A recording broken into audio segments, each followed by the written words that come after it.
to the flag of the United States of America and to the republic for which it stands, one nation, under God, indivisible, with liberty and justice for all.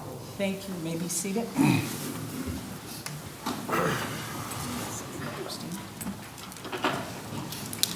Okay, the roll will now be called. Councilmember Archibald? Here. Councilmember Haremza? Councilmember Lamb? Here. Councilmember Mosrak? Here. Councilmember Payton? Here. Councilmember Pemberton? Here. Mayor Ashford? Present. And Councilmember Conrad is not here this evening. He got caught up, so he will not be with us this evening. You have before you the minutes of October the 13th. Is there a motion? So moved. Moved by Mayor Pro Tem Archibald and supported by Councilmember Lamb. Is there any discussion? Hearing none, roll please. Councilmember Archibald? Yes. Councilmember Lamb? Yes. Councilmember Mosrak? Yes. Councilmember Payton? Yes. Councilmember Pemberton? Yes. Mayor Ashford? Yes. Next, we have the public comment of the session. This is a time if anyone in the audience wishes to address the City Council on any agenda item or any matter under the city's jurisdiction, now is the time to do so. You are allotted 1 4-minute opportunity to make your comments.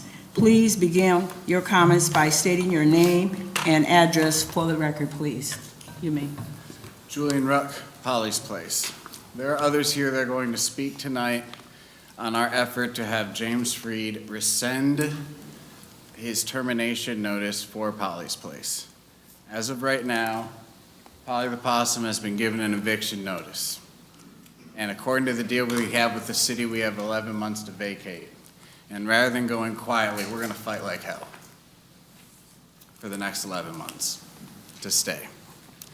And to begin that fight, unfortunately, I gotta drag City Manager James Freed for a moment. Before you, council, you have some paperwork. Email says, from James Freed, June 17th, 2024. We can tap a hydrant. We would just need to bill you for the tap. It break the hydrant down to a garden hose capacity. To which I respond, cool, that's fine. We'll only need it a year or two. If you ask him, I demanded that we get free water or else, and he said no, he couldn't do that legally.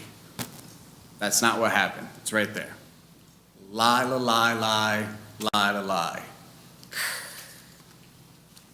This is what I've been dealing with since the deal took place, and now he's terminating us.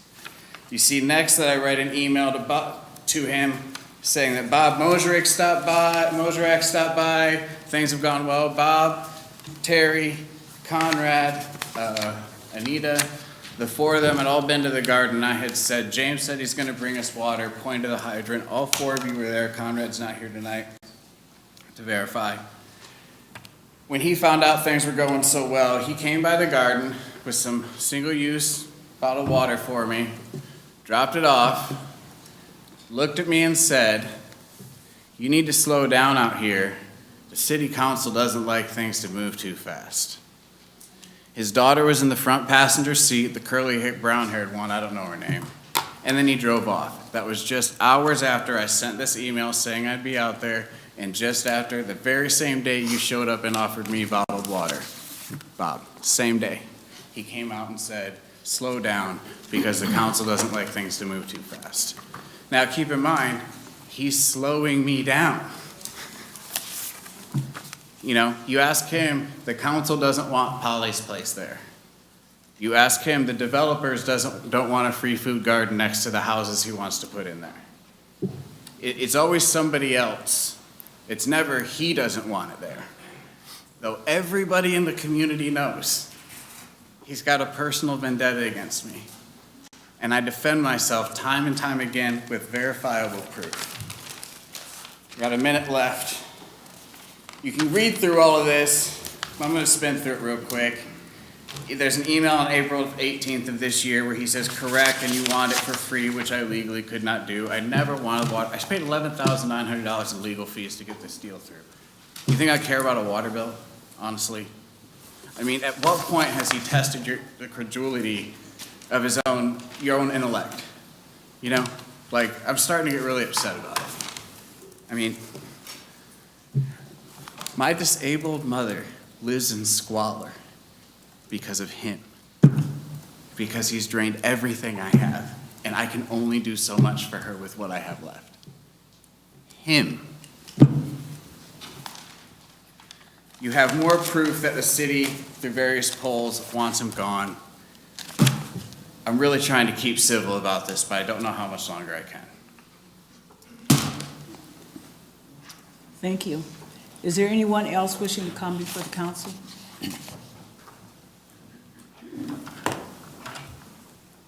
Randy Grosser, Grosser.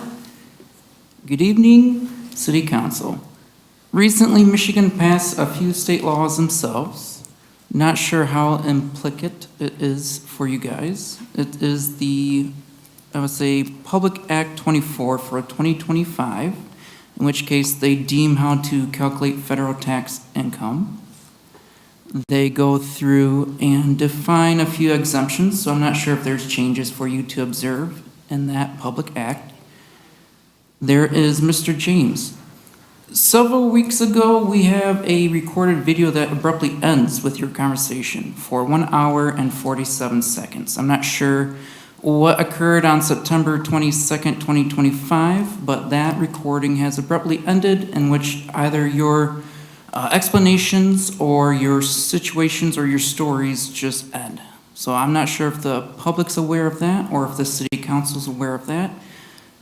Since then, the recordings have been live and fulfilled to the exact moment that the conclusion of city council. So on September 22nd, something happened. Either it was a error, it was a clerical error, it was a malfunction, it was just a posting, because somehow you guys have the applicable storage for that video and the videos preceding that for the full allotted time that you guys are broadcasting. I would wish and request that you look into that particular video and that time and find out if there's a full video of that recording. You've mentioned about jobs being available. In the past, within probably that city council meeting, or maybe an earlier city council meeting, I'd like to point out that the soup kitchen itself has recorded for the year 2024 to 2025 an approximate 10,000 to 12,000 meals served so far. In the past, say 2021 to 2022, there's been approximate 5,000 to 6,000. So I'm not sure what jobs are available, but the city itself seems to be hindered, or the people who reside in it, who rely on the soup kitchen, has relied on it tremendously more. So there must be an employment issue, or there must be a concern for employment itself. I'm going to wrap this up pretty soon, which is, there's people behind me, there's people in front of me, there's people live on broadcast. I could say it's the CIA, I could say FBI, I could say anyone is watching the city council broadcastings. Residents, non-residents, you have participants who are residents of Port Huron, who are non-residents of Port Huron, who participate itself. So everyone can see what's going on and what's being said. So main point is, it's in connection to the September 22nd, 2025 meeting. They don't get to see what happens after it ends, unless you're presently here. So I'm going to conclude and yield the rest of my time to the council. Thank you. Thank you, sir. Is there any else? Thank you.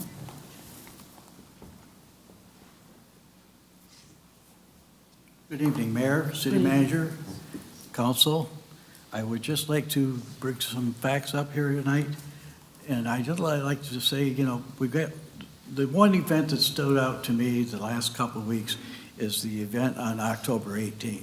I don't know how many of you people were there, but it was a celebration of freedom in the United States of America. And I think that anybody that missed it, missed an event that would hallow you for many years and stuff, because these people demonstrated without violence. So, but what we're looking at, I watched the last meeting, I missed the last meeting here, but there was some discussion here about the viaduct and the problems that we have with the viaduct. And I don't want to make it look like I don't want my thunder taken away. But you know, I was in contact with the Department of Transportation, the county the county roads commission, and in 2022. And I would like to share that with you, because it just bothers me that somebody is sheltering themselves under the sitem. The viaduct is a historic piece. As a young kid growing up on 20th Street and Baird Street and stuff, we always kind of look forward to when we'd get a water storm or a wind storm, because it would flood underneath the viaduct. That's where you went swimming, and the poor people did. But the other thing that I'd like to bring up, and I brought this up earlier, about 2 months ago, this people at the 1000 block on 17th Street suffered a water main break back in April. And I know I brought it here, and a couple others that I mentioned did get some care and stuff, but this water main break is right in the middle of the street between 1012 and 1007 17th Street. And let me get you to look back at the other meeting and stuff too. We talked about, you had a long discussion here, probably 10, 15 minutes, about 200 trees that we're going to put in the city of Port Huron. I think one thing that we got to look after in Port Huron and stuff before we look at 200 trees is look at the 20,000 potholes that scatter throughout the city. You know, potholes aren't seasonal. They're all year round and stuff, and I noticed lately that they just seem to stand out, and we don't have anybody doing any work on there unless you call up, and sometimes you get help. The other thing I think that really destroys our neighborhood and stuff is the the street project, Lapeer Avenue, from 16th to 24th. We went almost 4 weeks of this contractor's time, and nothing happened. Now that they've got the curb and gutter in, and now there's an electric company that has nothing to do with Bodie Construction working there, but the people aren't getting access to Lapeer Avenue. Why? I could go back a little bit of history and stuff, but in fact, 1964, there was a young man who drove a cement truck. And they always told him when he went and loaded his cement truck up to put extra 5 gallons of water into it. And I never did understood that till they told me, well, this is because it's going to Bodie Construction. So someday I'll tell you the rest of the story. But the other thing that changes with this fall and stuff is the fact that people now, with winter coming and stuff, we change what we do, where we can park our cars and stuff. It looks like we're using a parking lot for the alleys in the city of Port Huron. I know the alley behind our house, we had to pay a large sum of money to get a tree removed because they had to get special equipment in. And the special equipment was required because the alley is blocked. It's a city alley that shouldn't have been blocked. Thank you. Thank you. Is there anyone else?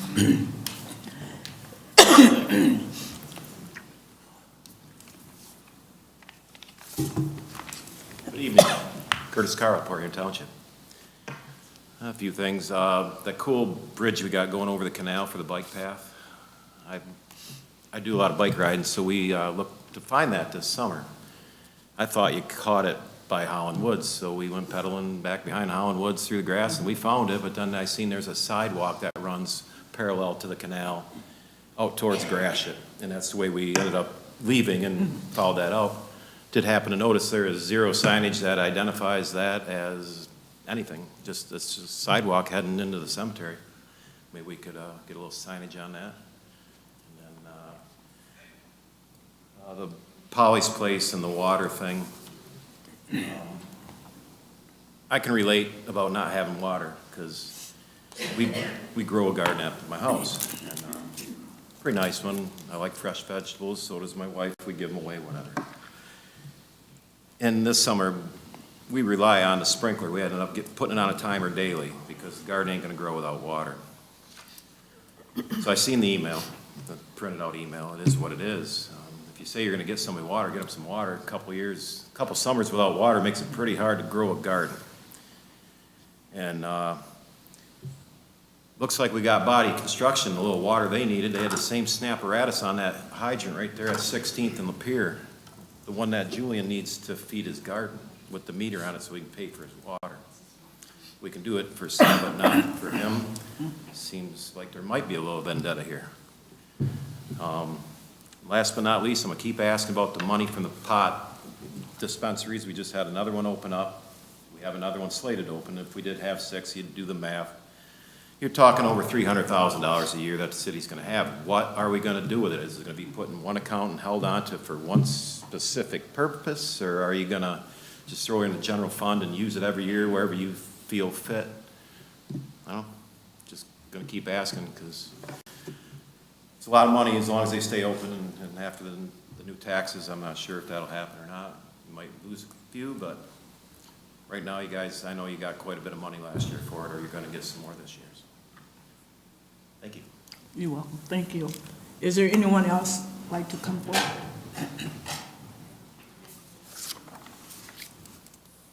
Lorian Maxwell, 1519 Oak Street. I just wanted to say that since the earliest days of humanity, we have been self-reliant. When you look to the future, you may think that it's supposed to be the opposite of greenery and instead ordering things straight to our door for food. But you've already rejected livestock like chickens, and now there is rejections towards the gardens. And I just need to say that with SNAP being repealed, it is now more important than ever for people of low income to have access to different options. Thank you very much. Is there anyone else like to come forth?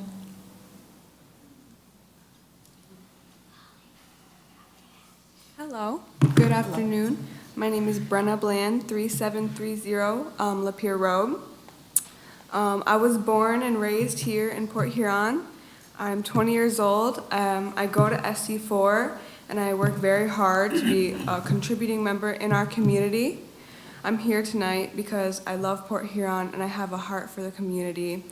And I'm also here because I recently went on a field trip with my class at SC4 to a garden named Polly's Place. And we learned a lot from the founder, Julian Ruck, about food security and sustainable urban agriculture. And I believe deeply in the community garden and what the place could be for our city. And I think it presents a choice that the city has about what kind of future we can build and who that future will serve. The field trip that I took sparked very meaningful conversations about how food access, inequality, and urban planning, and how we can design cities that support the well-being of all people. I believe Polly's Place can be more than a garden, and it can be a place for families and for students to come together and learn about agriculture and grow food for the hungry, build community. And I see the vision for this garden and what it could be if we as a community pour into it. This garden could be beneficial to families and students of all ages and the city if it would allow it to grow. Research shows that community gardens increase access to fresh fruits and vegetables, and in turn, it's associated with higher fruit and vegetable intake. Gardens also support mental health, reduce stress, and strengthen social connections. Studies of community gardens also show positive impacts of property values and neighborhood revitalization, with one finding a significant increase in property values within 1,000 feet of a garden, especially in disadvantaged neighborhoods. I really do believe that the garden is good for Port Huron. It aligns with community and not just commercial development. I love this city and I want to live here. I've lived here my whole life. I want to stay here and I want to raise my kids here. But when I look around and I see the rising housing market and such a focus on tourism, it makes me wonder if local families are being squeezed out to make room for the tourism. I just worry if we're becoming a city built for visitors or a city built for the people who have lived here for generations. I believe that the youth of Port Huron want a city that cares for its people and a city that can give space for kids and neighborhoods to lean on each other, a city where a garden isn't seen as a liability or an obstacle to housing, but as an asset to education, to nutrition, community, and lasting value. I ask you to reconsider the termination of the lease for Polly's Place, and I ask you to see what it is, not just the land, but the lives and stories and potential that it holds for the community. I believe in neighborhood health and in our future, and I believe that Port Huron can be a place where community matters and where the next generation can know that they're valued and have a place that they want to live in. Thank you very much. Thank you.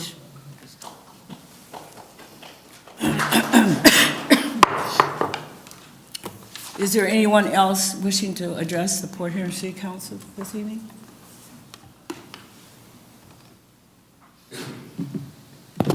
Good evening, Council. Good evening. I won't be topping that speech, but my name is Klaham King. I also attend SE4, Building A, housing. And when it comes to garden and all the other stuff, etc., I went to the field trip with the guy that spoke previously, and it was a great experience, not only on my part, but on his part as well, for me to see how much he loves the garden, how much he loves growing, crops and stuff. And it was a great experience. And when it comes to the gardens and communities, it helps bring the community together, as well as the environment for the other people as well in the community.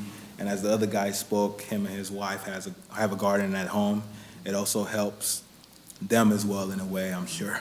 So I don't see any reason for us, or any reason for us to be holding out water or anything from his garden as well.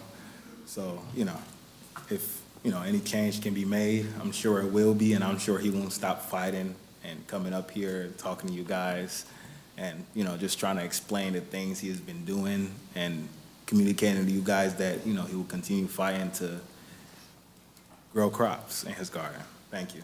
Thank you. Is there anyone else in the audience?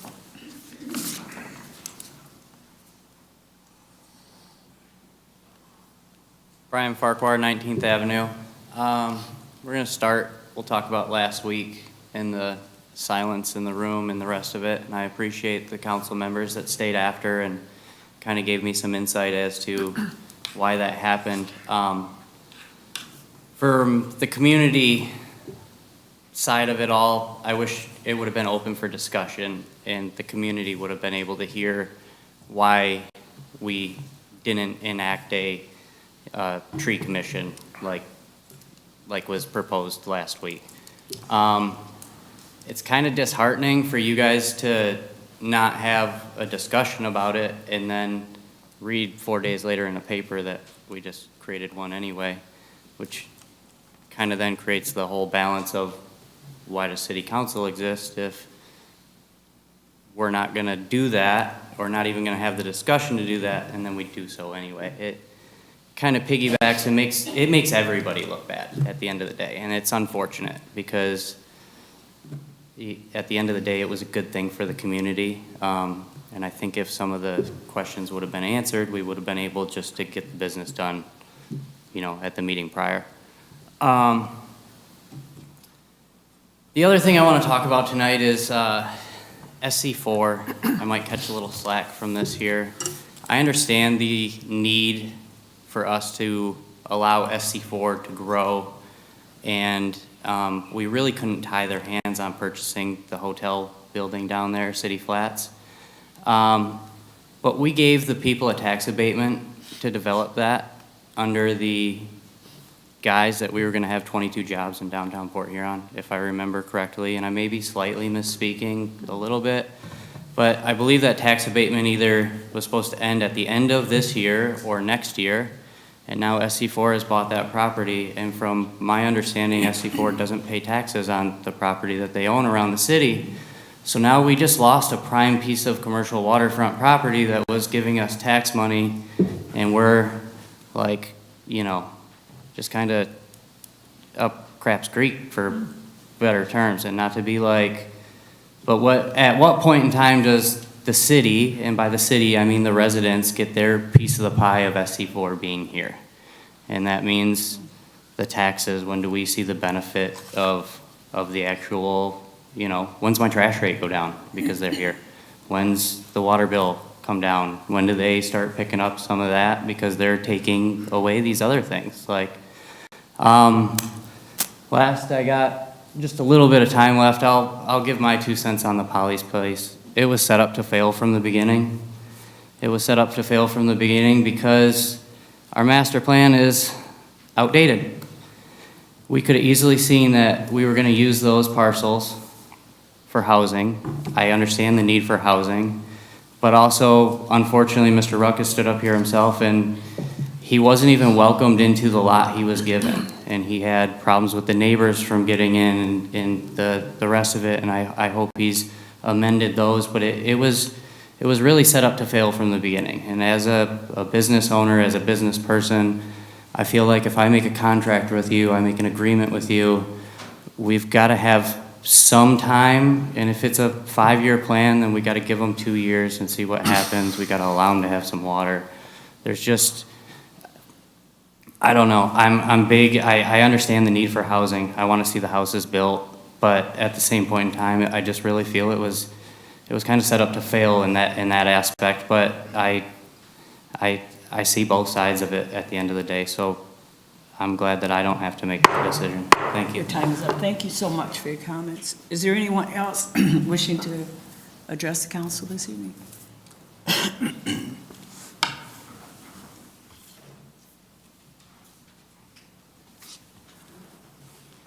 Good evening, Honorable Council, Honorable Mayor, City Manager, Evening. City Clerk. My name is Brian Zaytuna on behalf of 1837 Pine Grove Avenue, as known as Ryan's Party Store, my family business for 25 years.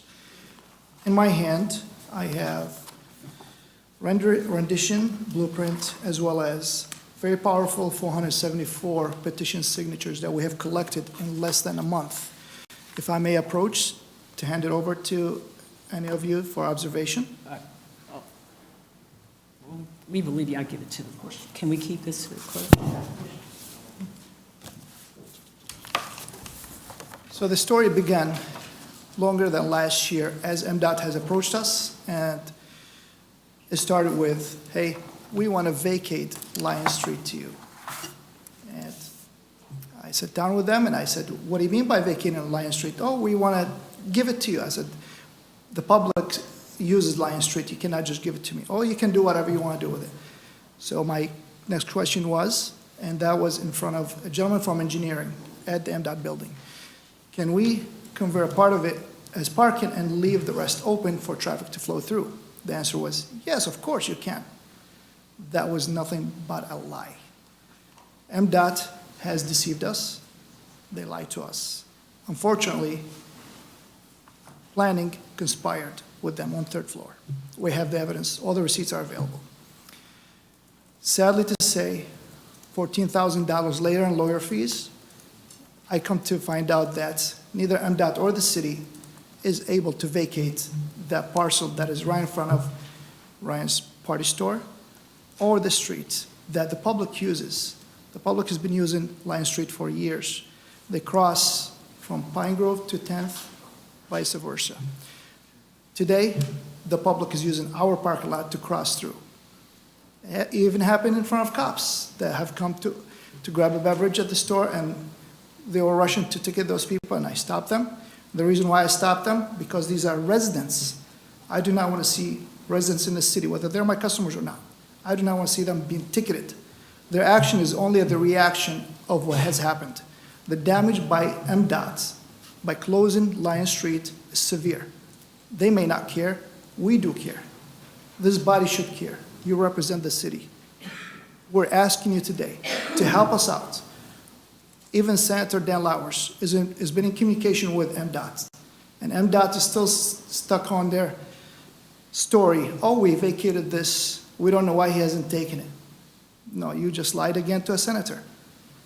However, we're asking for Lion Street to be reinstated, not for my best interest, it's for the public's best interest. A bunch of years ago, MDOT came in and bought over 100 homes in the area. We took a hit. We survived that blow. Today, our business is bleeding.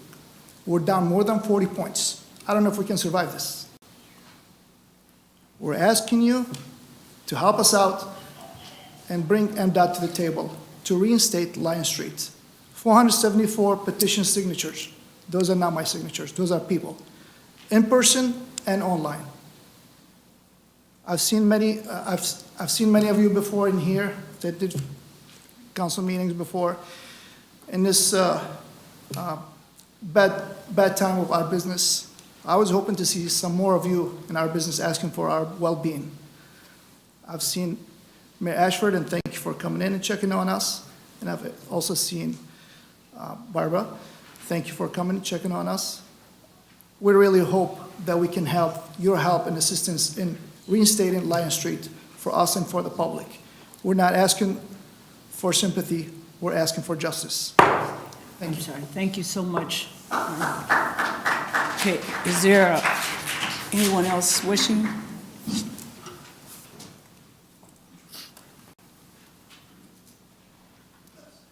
Michelle Denny, 1713 10th Avenue. I'm a manager at Ryan's and also have a home there. And the whole corner there, I'm going on the whole Lion Street thing, is a blind corner. I cannot get out of the driveway for nothing to get to my house. It is, this is just an example. Some of the days I've worked, I've just jotted down cars that go through our parking lot and what time, and I've almost been hit 3 times. And it's absurd. People fly through down there, and then when they come through the corner that is blind, people go from 0 to 50, like literally around the corner. I have customers that walk across the street. They're afraid to cross the street. People who live kitty corner across the street, where we closed Scott before previously, now they're opening it back again. People around here do not know where to go or how to get anywhere. And it is very frustrating. We've had accidents on top of accidents. One week we had a head-on collision down by the greenhouse across from the funeral home every day. It was ridiculous. In the middle of the day, people just don't know where to go. It's gridlock. I've seen emergency vehicles stand still. They can't move through the traffic with the traffic not moving, so that takes more time on emergency vehicles. I just think something needs to be done, and it's just been a whole summer of hell. That's all I can say. Thank you. Thank you.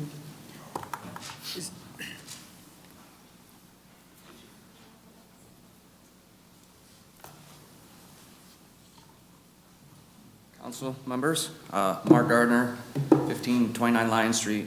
I've lived in that neighborhood around Ryan's. I'm with them. Excuse me. All my life. Currently, I reside 2 blocks away on Lion Street, and I have to go roundabout to avoid the traffic just to get to work. I work there. I've worked with Mr. Zituna for about 7 years now. I worked with him for 6, and then got a better offer and put my 2 weeks in, and then got downsized, and he welcomed me back. He's a great man. And I'm basically here for the same thing they're here, is to ask for you guys for help, to try to be like proactive instead of after something bad happens and be reactive, because there's children, and I'm sure you all had children. You look away for a half second, they're gone. And if somebody's flying through our parking lot, and I'm there every shift, I see it all the time, 40 miles an hour right through the parking lot. Kid could run, get hit, run over. I'd hate to see that happen. So please help. Thank you. Thank you. Is there anyone else in the audience? Seeing and hearing none, I will complete public comments are closed at this time. I'd like to thank everybody for coming forth, and we will be responding to some of the comments that have been shared tonight. So next, we have on our agenda City managers' reports and comments. Yeah, Madam Mayor and Council, just a few things tonight. The September 22nd meeting, when I was presenting with SC4 President Kirk Kramer, our broadcast was interrupted. We use a transmitter device, so we use a transmitter that shoots out to YouTube and to Comcast, and it literally overheated and burned up and this was destroyed. It stopped working halfway through the meeting. We're actually borrowed, Comcast loaned us a transmitter right now that we're broadcasting on live. So it was a piece of equipment that burned up. We got a new one and we're back up and running now, which is disappointing because it was I thought, a very good meeting with Kirk Kramer of SC4. The marijuana dispensary money goes into the general fund that is used to pay for public safety, police and fire. Is where the marijuana money is going. It is about $300,000 a year. May go up a little bit. We are seeing a real market change within the marijuana industry. So I love Taco Bell. I don't think we have a market for 7 Taco Bells in town. So I don't see this being a long-term revenue. So we don't want to really get married to the money and then lose it in 5 years. And so we're being very conservative with that. We did not start a tree task force. There is a comprehensive forestry management work group that has been started with the very rigid and narrow task of developing a request for proposals to identify a firm that can complete a forestry management plan and then evaluating those firms and bringing a recommendation back to council. It is narrow, rigid, with a timeline on it. As I mentioned in the last meeting, the subcontractor for concrete bailed on the Lapeer project. They were able to secure another project in the concrete and the project are underway. That project has been slated for November completion. They will meet that deadline as well. I do want to take a minute to talk about Polly's Place. It's difficult as city manager to sit up here quietly for now, I think this is almost going on 5 years, to have my character assassinated, to be maligned, lied about, smears. Please, it's council, we ask you not to interrupt. It's okay, we ask you not to interrupt. Thank you. So Polly's Place was located on Lapeer. We were inundated with complaints about blight. We have community gardens all over the city. It's the blight, the tarps. When you pack up and leave for the winter and you have blue tarps and cardboard and debris everywhere, the neighbors don't like it. When you change the grade to flood out neighbors' properties, they don't like it. It was Mr. Ruck who chose to sue the city in a frivolous lawsuit, which was later on agreed upon to end. We did not run up legal bills. You chose to do that yourself. You came after us. He's commenting All to right, me. I know it. So I'm not James, speaking to could him. you I'm not speaking to him. Refrain from commenting with the audience. You acknowledge that I was. Excuse me, Mr. Ruck. He can validate what No, I'm saying. Mr. Ruck, please. How can he just? Please, speak freely Mr. like Ruck, this? before, anymore, you'll have to be removed. Mr. Shouty isn't chairing the meeting. I'm chairing the meeting, so I'm asking you respectfully to let him talk. And James, city manager, please do not refer to I wasn't him. speaking to him directly. All right, So, all right, okay, that's okay. Madam Mayor and Council, for years now, we've had to sit up here and be defamed and slandered, and we have the right to speak. Freedom of speech goes both ways. So, after numerous meetings with Mr. Ruck to try to resolve the Lapeer issue, he agreed to sell us his buildable lots for above market value. We bought those buildable lots above market value. We gave one to Habitat for Humanity, which is planning to build a single-family home there to address our housing shortage. And we intend to partner again to build another home on the Lapeer site, a single-family home as well, to address the housing needs. At that time, it was Mr. Ruck didn't know where he wanted to move his garden, whether he was going to repeat his garden or what. We generously offered him city land, and we said, hey, you can get this land for $1, but should we ever need it in the future, we'll have to claw it back. So if somebody wants to build homes there one day, or we get a developer to build there, we'll have to claw it back. It was Mr. Ruck who chose to enter into a lease with us for that property, knowing all fair well that should a developer come to build homes, that we would claw back that property. Sure enough, this year we were lucky to work with the state of Michigan and MSHDA on a grant application to build 9 single-family homes that will be sold at affordable prices, essentially affordable housing to first-time home buyers. So those 9 homes will buttress 14 other townhomes, which will be built 2 streets over. So it's a huge development for the city to address our housing shortage and get affordable housing within the city. We served Mr. Ruck notification of the fact that we are going to have to terminate our lease within a year, give him proper notice so that he can move his garden. We met with Mr. Ruck on September 15th, the deputy city manager and I, to explain, hey, listen. This is unfortunate, but we're lucky to have someone who's going to come build much-needed homes. The housing shortage is almost the #1 priority in the city right now. He told us, no big deal, I'm running for mayor in Mayfield, Kentucky, I was going to leave anyways, and then tried to shake us down for $10,000. Bullshit.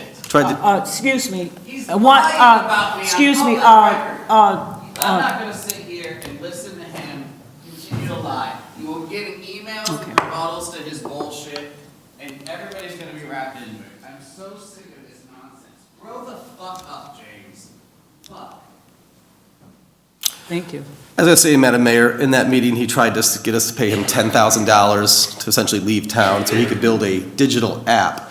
I told him we were unable to provide him $10,000 to build a digital app. As for the water situation, we do not give out free water. In the email correspondence from April 14th, I again address it with Julian, Mr. Ruck, that we cannot provide him free water. We do not provide the contractor on Lapeer free water. That is metered and the contractor is billed appropriately. It's like that anytime we tap a hydrant across the city, we meter it and bill appropriate so it's fair and equitable. But that is the truth. I believe in free speech, but I believe that also the truth matters, and we have sat up here for 3.5 years. I have received, if you want to FOIA me for emails, I have hundreds and hundreds of the most profane and heinous emails from Mr. Ruck at all hours of the night for years. The obsession, the performative outrage, and the lies. The truth matters. That is the truth. We hope that Mr. Ruck can move his garden. We wish him well. We have provided him not only a place to have his garden, but we also worked to get him funding and bought him a $3,500 shed, moved it to his property at no cost. We have offered to move that shed for him as well. Most of what he has out there, the city has provided to him.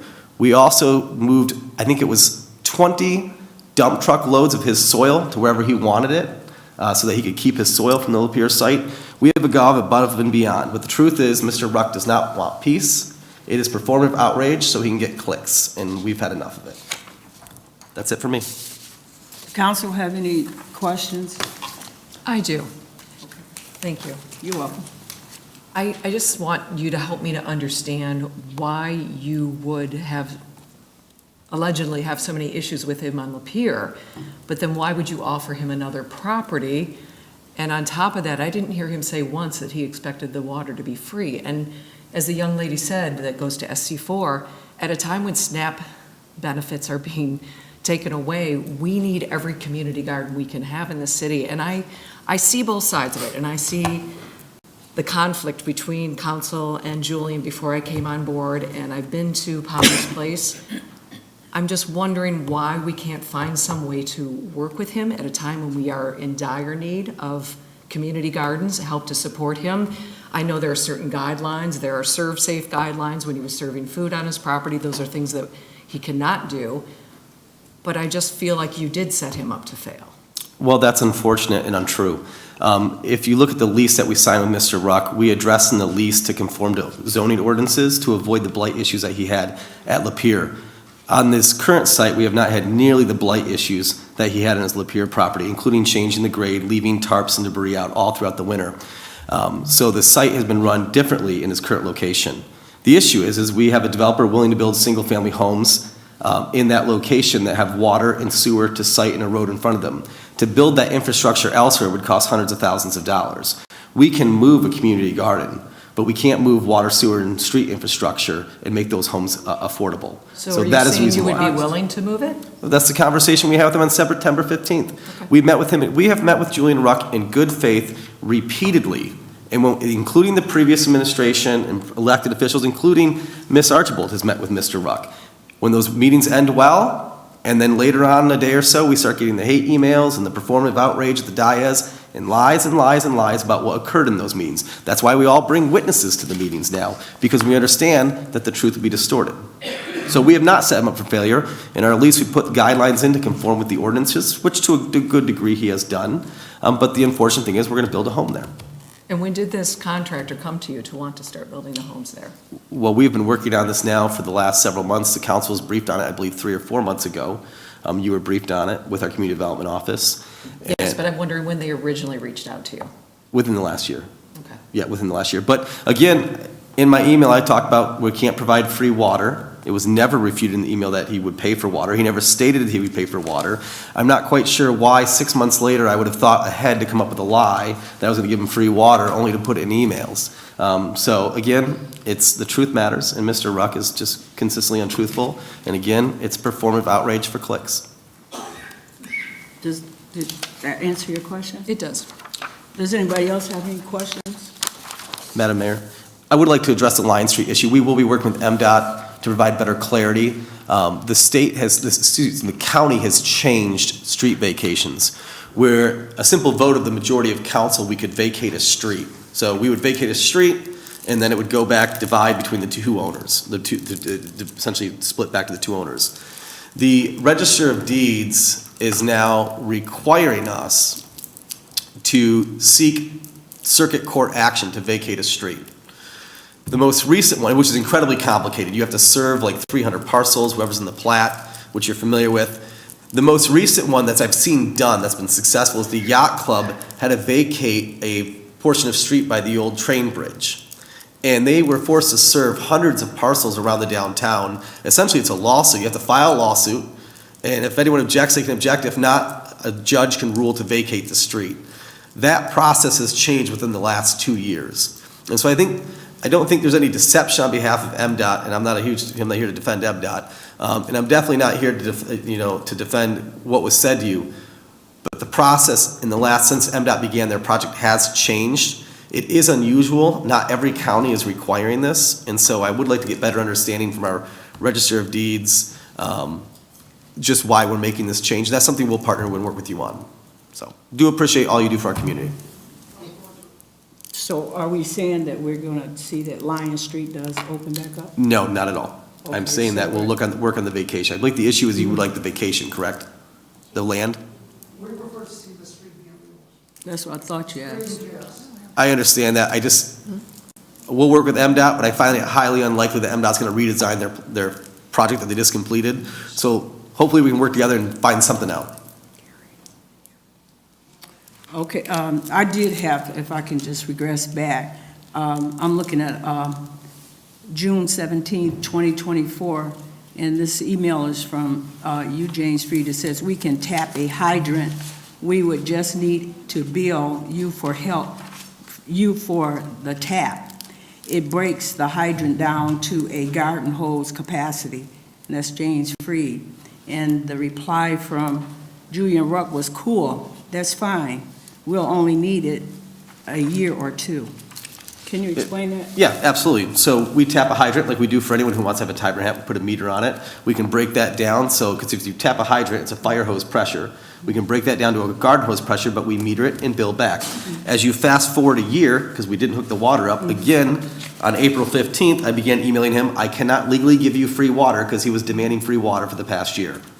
So I told him it was possible. Once he found out there was costs associated with it, he didn't want to pay it, says his garden didn't even need water. You don't need the water, the no-till garden. And then in April of this year, I told him, correct, you wanted it free, which I legally cannot do. So I cannot break the law to appease Julian Ruck, even though I get attacked and slandered for it. Okay. Now, as mayor and council, any one of you can make a motion to change our ordinances to allow me to give him free water. If that's something you'd like to do. We'll think about it. Okay, so let's continue with our agenda. Our next item here is the consent agenda. Is there a motion? So moved. Okay, it's been moved Support. by Mayor Pro Tem Archibald and supported by Councilmember Lamb. Is there any discussion? Can you please take the vote? Councilmember Lamb? Yes. Councilmember Mosrak? Yes. Councilmember Payton? Yes. Councilmember Pemberton? Yes. Councilmember Archibald? Yes. Mayor Ashford? Yes. We have 3 items on our consent agenda under the resolutions. Resolution number 1 is confirming and approving single lot special assessments for special trash pickup in the right-of-way. Resolution number 2, confirming and approving single lot special assessments for a large brush and branch pickup in the right-of-way. Resolution number 3, confirming and approving single lot special assessments for fines, assessments, and/or the cost of removing blight, blighting factors, and/or causes of blight, as well as the abatement of nuisances. That is the consent agenda. Now we return to, from the city manager, number 1, please. Accepting the bid from J.F. Kavanaugh Company Incorporated in the amount of $8,875,615 for the secondary Clarify rehabilitation project at the wastewater treatment plant. Is there a motion? So moved. Moved by Councilmember Pemberton and supported by Councilmember Mosrat. Is there any discussion? Madam Mayor and Council, as Eric makes his way up, because he's very excited to share about this project. So if you look at the two items, we have a $1.2 million action item and an $8.8 million action item. That's a significant amount of money that we have to pay to maintain our infrastructure. What's important to note is this is not something that just popped up on our radar. We run a multi-year strategic capital improvement plan where we identify these large infrastructure improvements that need to be made, and then we develop a multi-year financial plan to pay for them. So this is not an unexpected cost. This is a budgeted item, something that we have anticipated for years and planned for years and developed a financing system to make sure that this is possible. So again, your rates aren't going to go up because of this. This is all baked into the cake on a multi-year strategy. And the reason why we do that is so we don't show up one night and say, oh my gosh, there's an $8.8 million bill. We know for years and years what's coming because we're planning for it. So with that, I will let Eric give a quick overrun. Good evening, Mayor, City Council. Behind you are some pictures here. Maybe before I get too far into this, if you look at the top picture in the upper center there, you can see it, a person that's dressed in yellow. So this just gives a sheer magnitude of how big these tanks are. So they're 106 feet in diameter and about 23 feet deep. They each hold 1 million gallons apiece. So there are 3 of them. So the $8.8 million is for 3 tanks, which is about $2.9 million per tank. These are original to the plant from 1972. However, 2 of the 3 drive mechanisms have been replaced in the last 15 years, so those will be removed, salvaged, and reinstalled. So this is the final clarifier, so it's the last process essentially before the liquid wastewater overflows into the troughs, is chlorinated, and then discharges the St. Clair River. And as James mentioned, this has been identified for a couple of years now in our CIP. We actually had it in last year's budget, but by the time the design and investigation, everything went into place, we carried it over in this fiscal year. The project completion date at this time in the contract is December 2027, so that's actually going to span almost, 3 fiscal years. So this dollar amount is not going to be spent 1 fiscal year just by the sheer nature of the work that's got to take place. We call them trains, but there's 3 of these, and associated with each of these, downstream of that, or upstream of that, are aeration tanks. So we have to keep 2 in operation at any given time. The 3rd is the redundant, so we have to do 1 at a time. So by the time we do the shop drawing review, the lead time on the equipment, the demo, and then the coordination of doing 1 tank at a time, it's going to take all of 2 years. So it's going to be just billed over time, paid for over time, like amortization or something? Yeah, so we'll do 1 at a time. So 1 will be demoed, new equipment installed, put back into service. There'll be a trial period for that to run where we feel comfortable, and then the contractor will move on to the 2nd tank, take that out of service, demo it, put the new equipment in, do a trial run before we take out the 3rd one. Oh, I'm sorry, I usually should ask the council, did you have any questions? Okay, and then also, I know this took years to get here to where we are, this 1 million. So how many years are we talking? I want to say, we entered into the agreement in 2003 with Fishbeck, our design consultant. Okay. So that was September, so that was almost 2 years ago to today. Oh, okay. Madam Mayor, it's been in our 6-year capital improvement plan well before that as well. Oh, okay, yeah, I understood. You said it was a budgeted item, so I understand that. Yeah, okay. All right. Madam Mayor, real quick for the public, because I know the public has seen an $8.8 million item. These pictures, they really don't do it justice, just how big of a facility this is. That's why I know Eric would love to give a tour to any city resident who would like to go see this. If you want to see where your $8.8 million is going, 984-9730, call, and we will get a list of who wants to see it, and we will organize a tour of that facility if you would like to go down there and see it. We did a tour a couple of years ago. Eric did a great job doing the tour. And people said it was like the Modern Marvels episode, getting to see it. So if you want to see where $8.8 million is going, call us, and I will make sure you get a chance to go down there and see it. I'll probably come with you. Okay, and I'd just like to serve as a witness here. Eric, you did take me through that, and I saw the magnitude and the scope of that, and also the supervisor that was there, and they really took me from the bottom to the top in explaining what all is involved in that, and it is $1 million price tag. And I think that price tag even probably went up further because of the economy now. Things are more so too. Is that a true statement?